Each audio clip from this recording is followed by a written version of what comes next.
Olá, sejam bem-vindos ao canal Estudos da Doutrina Espírita, curso online gratuito para você. Estamos estudando o Livro dos Espíritos. Estamos na segunda parte deste livro, já no último capítulo desta parte, o capítulo 11. Vamos estudar hoje os três reinos. Acompanhe comigo. Então, esse capítulo 11 já é o último capítulo da segunda parte do Livro dos Espíritos, que você já sabe, que está acompanhando conosco os estudos.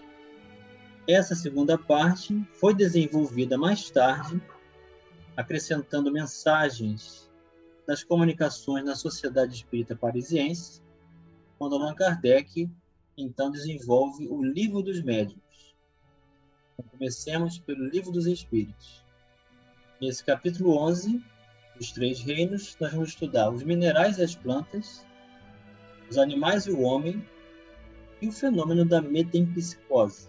Os minerais e as plantas. Pergunta 585.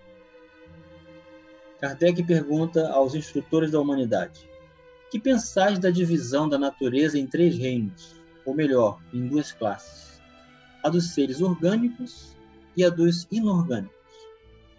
Segundo alguns, a espécie humana forma uma quarta classe. Qual dessas divisões é preferível? Então, os seres orgânicos são aqueles que apresentam vitalidade, possuem estrutura molecular contendo por base sequências do átomo de carbono. E os inorgânicos não possuem vitalidade. Então, são as rochas, os minerais, a água, o ar. E os espíritos respondem que todas são boas, conforme o ponto de vista. Do ponto de vista material, apenas há seres orgânicos e inorgânicos. Do ponto de vista moral, há, evidentemente, 4 graus. Então, como os espíritos já disseram que na reencarnação Deus escolheu a espécie humana para que houvesse a evolução do espírito, então considera-se a classe humana como uma classe distinta, portanto, uma quarta classe. E Allan Kardec vem dar sua contribuição. Esses 4 graus apresentam, com efeito, caracteres determinados, muito embora pareçam confundir-se nos seus limites extremos. A matéria inerte, que constitui o reino mineral, só tem em si uma força mecânica. As plantas, ainda que compostas de matéria inerte, são dotadas de vitalidade. Aqui está a diferença entre os seres vivos e esses que são considerados matéria inerte.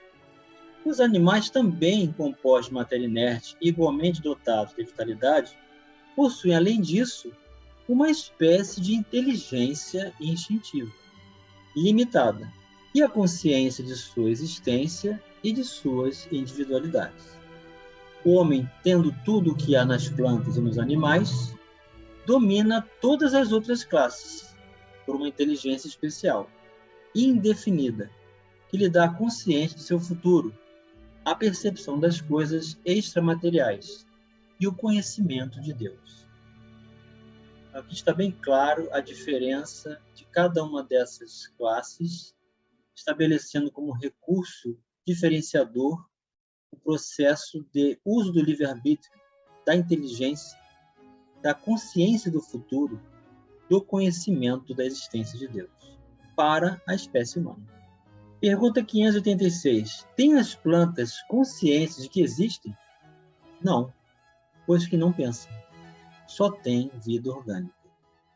Então, essa resposta que existe às vibrações das palavras, do carinho que se tem com as plantas, estabelece concurso de auxílio para a sua vitalidade, mas não significa que a planta, por isso, tenha consciência.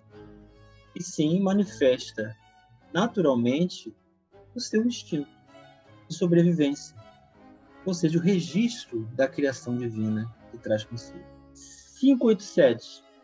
Experimentam sensações? Sofrem quando as mutilam?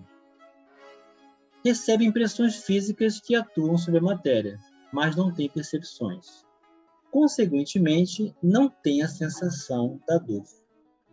Então, a dor está relacionada a um estado de consciência que as plantas não têm.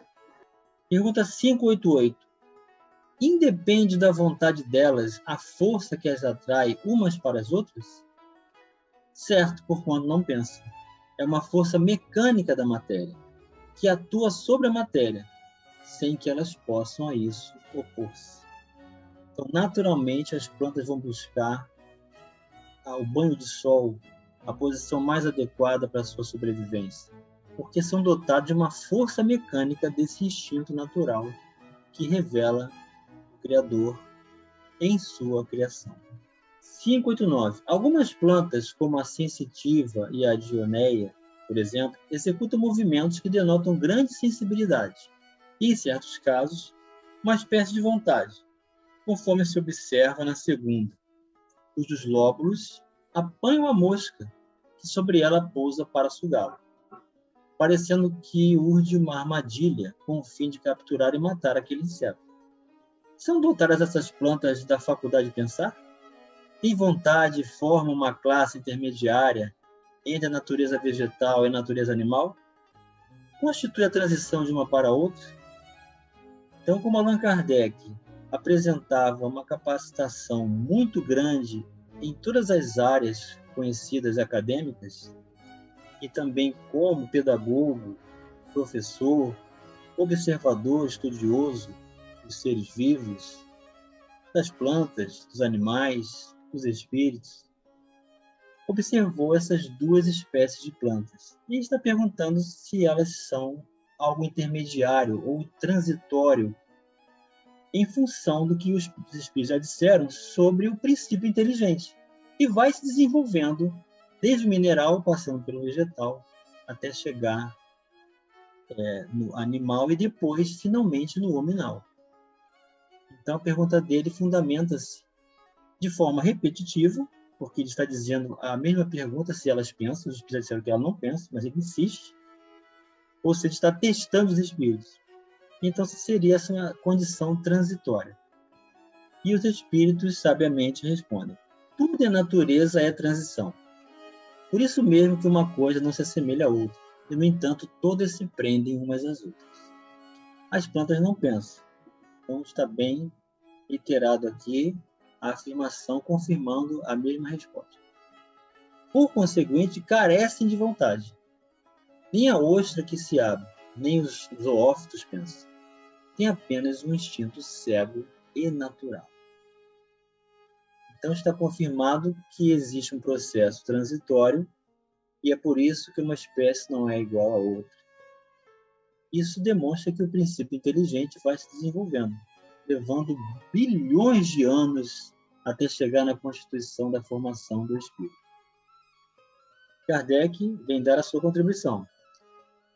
O organismo humano nos proporciona exemplos de movimentos análogos, sem participação da vontade, nas funções digestivas e circulatórias. O pilouro se contrai ao contato de certos corpos para lhes negar passagem. O mesmo provavelmente se dá na sensitiva, cujos movimentos de nenhum modo implicam a necessidade de percepção, ainda menos da vontade. Então, nós temos o sistema nervoso parasimpático que não pensa, age involuntariamente. É a manutenção mecânica da vida orgânica e natural que vivemos, sem que precise pensar e está administrando suas funções. Uma comparação que Kardec faz. Questão 590. Não haverá nas plantas, como nos animais, um instinto de conservação que as induz a procurar o que lhes possa ser útil e evitar o que lhes possa ser nocivo? Se quiseres, uma espécie de instinto, dependendo isso da extensão que se deu o significado dessa palavra. Então, os espíritos já responderam que o instinto é uma espécie de inteligência. Então, não é o instinto considerado inteligência no espírito, mas sim a condição da estrutura de sobrevivência natural dessa força mecânica que os espíritos resolveram chamar, ao invés de chamar de instinto. E eles confirmam. É, porém, um instinto puramente mecânico. Quando nas operações químicas observais que dois corpos se reúnem, é que um ao outro convém. quer dizer é que há entre eles afinidade. Ora, isso não dás o nome de instinto. Então, na química existem substâncias que, ao se reunirem, formam logo uma nova substância. Por exemplo, se você reunir hidrogênio e oxigênio, passar uma centelha elétrica, esses gases, num recipiente fechado, forma a molécula da água. Então, porque existe afinidade entre o hidrogênio e o oxigênio. Nem por isso hidrogênio e oxigênio pensam. E nem por isso possuem instinto para sobreviver e formar a molécula da água. Então, mais uma vez, é uma condição mecânica que é melhor chamar de afinidade, para não fazermos essa confusão com a condição diferenciada na espécie humana. Questão 591. Nos mundos superiores, as plantas são de natureza mais perfeita, como os outros seres? Tudo é mais perfeito. As plantas, porém, são sempre plantas. Como os animais, sempre animais. E os homens, sempre homens. Aqui está a doutrina espírita nos mostrando essa necessidade de diferenciação entre os valores. Então, chegamos à conclusão que esses recursos diferenciados de apresentação da estrutura da matéria, da união do espírito com a matéria, dos seres inorgânicos e orgânicos, representam um grande conjunto de aperfeiçoamento. Por isso que os espíritos estão sempre nos mostrando as condições dos mundos superiores. É um convite que eles nos fazem para que possamos manter a esperança, a determinação, a proposta de ação no bem, sabendo que há um conjunto harmonioso cuja condição absoluta de observação e controle e administração de Deus permanece estabelecendo o progresso como recurso destas condições naturais para todos nós. E todos nós, apresentando a qualificação de filhos de Deus, estamos dentro desse processo. Muita luz, muita paz, um grande abraço e até o próximo vídeo.